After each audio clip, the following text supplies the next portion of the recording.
National conference में जब inter district recruitment गुजर बकरवालों के लिए बैन हुई, एनसी गवर्नमेंट ने बैन की, और उसमें मियां अल्ताफ साहब और जो ताज महीउद्दीन था, उन दोनों का रोल था इसमें, इसको बैन करने में।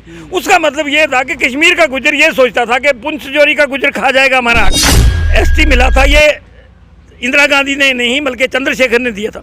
मुझे लगता है कि मियां साहब का कहने का मतलब कुछ हो, क्योंकि आप आधा इंटरव्यू है, टाइम पोस्ट है, इस पर पूरा इंटरव्यू तो नहीं है, ये है आधा इंटरव्यू काट छाट करके चलाया, तो ये गलत बात है। आपके चैनल की जिम्मेदारी है, आप आधा इंटरव्यू चला रहे हैं जिससे मैसेज गलत जा रहा है, तो प्लीज इसको बंद करिए। तो जम्मू वालों के लिए था, पुंछ वालों के लिए था, राजौरी वालों के लिए था, कठुआ वालों के लिए था, ये तो कश्मीरियों के लिए था ही नहीं। मुझे बताओ ना, 317 हटाने के बाद कितने बिहारियों ने, यूपी वालों ने जाके इंडस्ट्री लगाई है वहाँ पर कश्मीर में ज़मीनें खरीदी। भाई कोई नहीं जाएगा।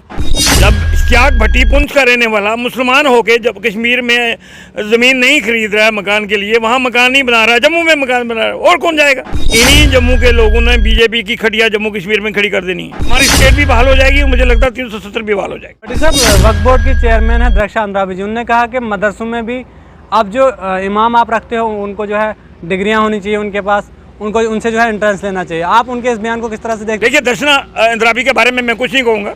आप मुफ्तियों से तुम जो है वो इल्जाम लोगी और तुम बताओगी, आरएसएस को खुश करने के लिए बोलती रहती है। Vice enemy is better than foolish friend. यार ये जो इस किस्म के मरीज हैं ना, जो मियां साहब की आधी बात चला रहे हैं, तो उसका मैसेज एक अच्छा नहीं जाता है। बीजेपी 2024 में खटिया खड़ी कर देंगे और तमाम गुजर 22 करोड़ जो है वो बीजेपी के खिलाफ वोट देगा। भट्टी जी आज मेरे साथ बातचीत करने के लिए मौजूद हैं। हमेशा बड़ी बेबाकी से हर मुद्दे पर जो है अपना पक्ष जो है वो रखते हैं, लेकिन मैं आपको बता दूं कि लगातार जम्मू में जिस तरह से सरोड टोल प्लाजा को लेकर एक कंट्रोवर्सी चल रही थी, इश्तियाक भट्टी जी उस तमाम मुद्दे को किस तरह से देखते हैं, इन्हीं से जानने की कोशिश करते हैं। बहुत बहुत शुक्रिया वक्त देने के लिए। Thank you very much. आप भी मुझे गाए बगाए अपने चैनल पे अपनी बात रखने का मौका देते हैं, उसके लिए आपका बहुत बहुत शुक्रिया। सरोड टोल प्लाजा को लेकर लगातार एक कंट्रोवर्सी चल रही थी, लगातार प्रोटेस्ट चल रहे थे। इश्तियाक भट्टी साहब किस तरह से देखते हैं सरोड टोल प्लाजा को, क्या वो जायज़ है वहाँ पर सरोड टोल प्लाजा या नहीं? देखिए, सबसे बड़ी पहली बात तो ये है कि मैं एक कानूनी आदमी हूँ और मुझे पता है ये जो सरोर टोल प्लाजा लगा ही गलत था। जब तक आपकी सड़क पूरी तरह कंप्लीट हो गई, हैंड ओवर ना हो जाए, तब तक आप टोल प्लाजा कहीं लगा नहीं सकते हैं, नंबर 1। नंबर 2, कानूनी बात यह है कि 60 किलोमीटर से पहले आप जो 60 किलोमीटर एक पे टोल प्लाजा जैसे बंद पे लगा है नगरोटा में, तो नगरोटा से लेकर सरोर तक 60 किलोमीटर नहीं बनता, तो वो इलीगल है। तो विदिन 60 किलोमीटर आप कोई टोल प्लाजा नहीं लगा सकते हैं। मुझे नहीं ये समझ आती है कि इनके बड़े बड़े लीगल एडवाइज़र हैं, बड़े बड़े स्पोक्स जो पर्सन है बीजेपी को, वकील भी हैं, सीनियर एडवोकेट हैं हाई कोर्ट के, उनसे तो पूछ लेना चाहिए इनको। और मैं मुबारकबाद देता हूं जम्मू के लोगों को कि आप जब लड्डू बांट रहे थे, जब आप खुशियां मना रहे थे 370 के तोड़ने पे, और जब आप ये कह रहे थे कि आप 370 जो है उसके बाद यहाँ दूध की नहरें बह जाएंगी, जम्मू के लोगों को ये मुबारकबाद देता हूँ कि देर आए दुरुस्त आए। आपको देर से बात समझ आई है, लेकिन आ गई है। कॉन्स्टिट्यूट असेंबली में शेख साहब ने और महाराजा की इसमें कंसेंट थी, और पंडित नेहरू का इसमें बड़ा हाथ था। उन्होंने कश्मीरियों के लिए 370 कॉन्स्टिट्यूशन में इसलिए रखा था कि महाराजा हरी सिंह जो है वो इलाक अपना जो है वो पाकिस्तान के साथ भी करना चाहता था और डबल माइंड था। लेकिन शेख साहब जो हैं वो उसमें नेहरू के इन्फ्लुएंस में आ गए, और शेख साहब का ये शेख साहब का ने डिसाइड किया कि हम पाकिस्तान के साथ नहीं जाएंगे, इंडिया के साथ रहेंगे। 370 तो जम्मू वालों के लिए था, पुंछ वालों के लिए था, राजौरी वालों के लिए था, कठुआ वालों के लिए था, ये तो कश्मीरियों के लिए था ही नहीं। मुझे बताओ ना, 370 हटाने के बाद कितने बिहारियों ने, यूपी वालों ने जाके इंडस्ट्री लगाई है वहाँ पर कश्मीर में ज़मीनें खरीदी। भाई कोई नहीं जाएगा। जब इश्तियाक भट्टी पुंछ का रहने वाला मुसलमान होके जब कश्मीर में ज़मीन नहीं खरीद रहा है मकान के लिए, वहाँ मकान नहीं बना रहा है, जम्मू में मकान बना रहा है, और कौन जाएगा? तो हिंदू कौन सा को जम्मू कश्मीर में जाके अपने पैसे जो है वो रिस्क लेगा वहाँ, क्योंकि कन्फ्लिक्ट जोन बना हुआ है। तो ये जम्मू वालों को सोचना चाहिए था कि आपकी नौकरियाँ जाएंगी, आपकी ज़मीनें खरीदी जाएंगी, आपका प्रेशर जो है पूरा जम्मू पे आएगा। उस टाइम तो इन्होंने लड्डू तकसीम किए और पार्टियाँ हुई और ये हुआ वो हुआ। अब मुझे लगता है कि जब आप जम्मू वालों को समझा पाई है, तो मैं आपको वसूख से ये कह सकता हूँ कि इन्हीं जम्मू के लोगों ने बीजेपी की खटिया जम्मू कश्मीर में खड़ी कर देनी है। भट्टी साहब, जम्मू कश्मीर के लोगों को तोहफा भी मिल रहा है, तो किस तरह से देखते हैं आप इस तोहफे को, आप किस तरह से स्वीकार करते हैं स्मार्ट मीटर के तौर पर? क्योंकि जम्मू कश्मीर में लोग इस हाल में हैं इस वक्त के वो स्मार्ट मीटर जो है जो बिल आएगा वो पे कर सकते मैं हैं। यही कहता हूँ ना कि बीजेपी एक के बाद एक के बाद एक के बाद जम्मू के लोगों के लिए प्रॉब्लम बना रही है। कभी कभी बाहर के लोगों को कहते हैं जो यहाँ मजदूरी करता है उसको भी डोमिसाइल मिलेगी। अब उनको हम वो बना के देंगे, फ्लैट में देंगे, उनको फ्लैट बना के देंगे, उनको बसाएंगे यहाँ पर। कभी पीछे ये था कि हम 35 लाख लोगों को बाहर से लाके यहाँ वोटर बनाएंगे। तो तरह तरह के हथकंडे अपनाए जा रहे हैं। भैया मुझे ये बताओ कि जब ये नेशनल कॉन्फ्रेंस में जब इंटर डिस्ट्रिक्ट रिक्रूटमेंट गुजर बकरवालों के लिए बैन हुई, एनसी गवर्नमेंट ने बैन की, और उसमें मियां अल्ताफ साहब और जो ताज महीउद्दीन था, उन दोनों का रोल था इसमें, इसको बैन करने में। उसका मतलब ये था कि कश्मीर का गुजर ये सोचता था कि पुंछ जोरी का गुजर खा जाएगा हमारा हक। जब विद इन गुजर्स ऐसी सोच है, तो अगर अखनूर वाले को ये लगेगा कि जम्मू सिटी का खा जाएगा तो अखनूर वाला उसकी मुखालफत करेगा। तो साबित ये हुआ यार, ये तो जम्मू वालों की बेचारों पे सारा इफेक्ट पड़ा।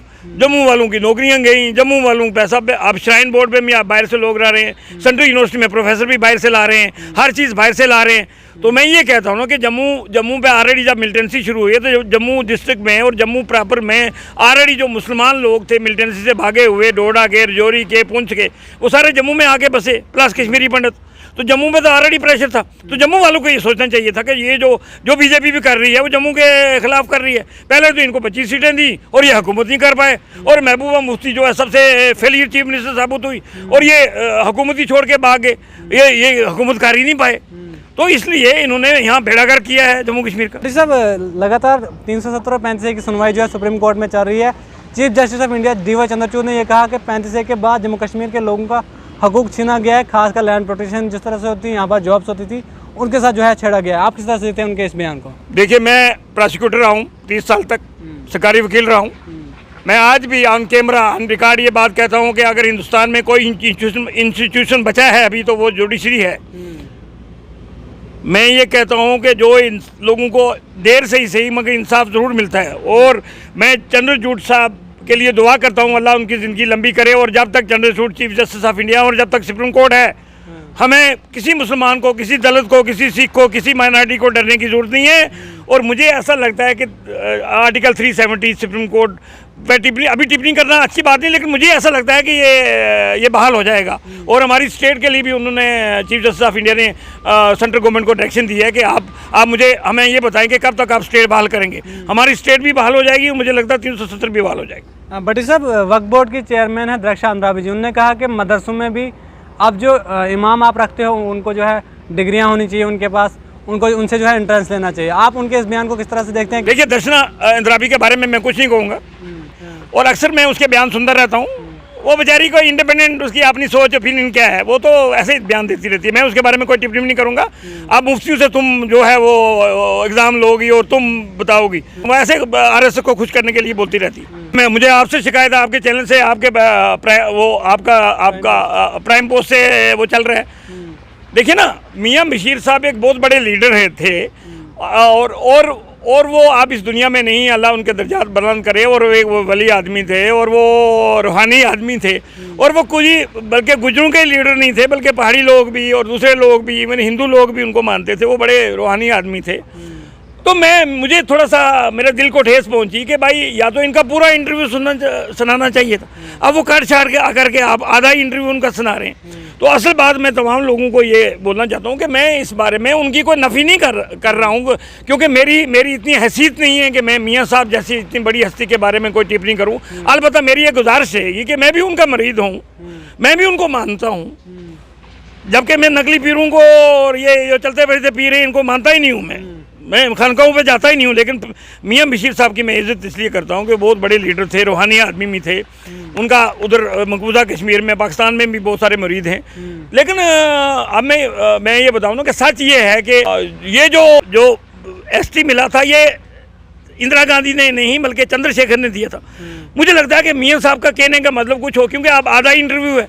उनका कहने का मतलब ये है कि मियाँ साहब के और उनके वालिद मोहतरम के तलकात, पर्सनल तलकात जो है, आपका ये जो प्राइम पोस्ट है इस पर पूरा इंटरव्यू तो नहीं है, ये है आधा इंटरव्यू काट छाट करके चलाया, तो ये गलत बात है। उनकी रूह को तकलीफ होती होगी। अब उन्होंने इंदिरा गांधी की बात किस कंटेक्स्ट में की? इंदिरा गांधी से उन्होंने ज़रूर बात की थी कि गुजरों के लिए 13 करोड़ रुपया जो मिला है जम्मू कश्मीर के गुजरों को, उनमें भी उसका रोल है। जो ST मिला है उनका भी रोल है, उनके वालिद साहब का भी रोल है। तमाम और उसमें मैं आपको बताऊं तमाम बड़े गुजर लीडरों का एसटी दिलाने में मूवमेंट में ये रोल है। लेकिन सच बात ये है कि एसटी जो हमें दिया था ये दिया था चंद्रशेखर गवर्नमेंट ने 91 में, जो 1 साल के लिए प्राइम मिनिस्टर बना था और उसको सपोर्ट हासिल थी राजीव गांधी की, कांग्रेस पार्टी की। तो मियाँ बशीर साहब ने जो ये इंदिरा गांधी की बात कही, या उनकी एक बार उन्होंने स्टेट मिनिस्टर शेख साहब की गवर्नमेंट से इस्तीफा दे दिया था इस बात पे कि भाई गुजरों को रिमिटेशन दी जाए तो कैबिनेट मिनिस्टर लिया जाए। और उस वक्त जब मियाँ साहब ने इस्तीफा दिया था, हमारे चौधरी तालब साहब हैं, ये डिप्टी मिनिस्टर बन गए जाकर, मतलब जबकि इनको नहीं बनना चाहिए था। उन्होंने इनको इसलिए नहीं बनना चाहिए था कि जब मियाँ साहब के यहाँ एक मीटिंग हुई, डिसाइड ये हुआ कि तमाम गुजरों को रिवॉर्ड करना चाहिए शेख साहब के खिलाफ, तो मियाँ साहब ने तो इस्तीफा दे दिया। मेरी गुजारिश ये है, जो कहते हैं कि wise enemy is better than A foolish friend, यार ये जो इस किस्म के मरीज हैं ना, जो मियाँ साहब की आधी बात चला रहे हैं, तो उसका मैसेज एक अच्छा नहीं जाता है। अब अगर कोई मुझे ये कहे कि इस वक्त दिन है, इस वक्त रात है, तो मैं कैसे मान लूँ ये रात है यार, इसको तो दिन है, धूप लग रही है। तो मैं उन मरीजों से ये कहता हूँ कि बराए करम यार आप ऐसी बात ना करें जिससे उनकी रूह को तकलीफ हो। तो मैं मियाँ अल्ताफ़ साहब से भी रिक्वेस्ट करूंगा कि उनका अगर ये इंटरव्यू पूरा है तो ये पूरा इंटरव्यू चलवाएं, और आपके चैनल की जिम्मेदारी है, आप आधा इंटरव्यू चला रहे हैं जिससे मैसेज गलत जा रहा है, तो प्लीज़ इसको बंद करिए। बीजेपी की 2024 में खड़िया खड़ी कर देंगे और तमाम गुजर 22 करोड़ जो है वो बीजेपी के खिलाफ वोट देगा। इसलिए बीजेपी को मैं आज भी आपके चैनल के वसात से कहता हूँ कि जम्मू के लोग भी आपके खिलाफ हो गए हैं, गुजर बकरवाल भी आपके खिलाफ हो गए हैं, और कश्मीरी तो ऑलरेडी आपके खिलाफ हैं। यार पहाड़ियों की एक आध सीट को आप क्या करोगे? वो रेना साहब कहता है +50, तो मुझे बताएं ना, मुश्ताक बुखारी साहब से मैं ये कहता हूँ, कहते हैं हम 15 सीटें देंगे। यार आपने कभी एक सीट थी शफी उड़ी साहब की, और एक आध मुश्ताक बुखारी की सीट एक बार ज़िंदगी में आई है। अब 2 सीटें मुझे नहीं उम्मीद कि 2024 में 2 सीटें भी आप ले पाओगे, तो आप कहाँ उनको मिसलीड कर रहे हो। पहाड़ी तो एक आध सीट आएगी, और हम इंश्योर करेंगे कि गुजरों की 15 सीटें आएँ, और हम ये भी इंश्योर करेंगे अगर हमारे एसटी के साथ छेड़छाड़ नहीं की तो हम सोचेंगे, अगर छेड़छाड़ कर दी तो हम 15 अगर 15 सीटें ला के हम बीजेपी के खिलाफ गवर्नमेंट में शामिल होंगे जम्मू कश्मीर। चलिए बहुत बहुत शुक्रिया इश्ताक भट्टी जी, हमारे साथ बातचीत करने के लिए मौजूद थे। बड़ी बेबाकी से इन्हें तमाम सवालों के जो है जवाब दिए। कल आप लोगों की क्या कुछ राय है, आप लोग अपनी राय कमेंट बॉक्स में ज़रूर दीजिए।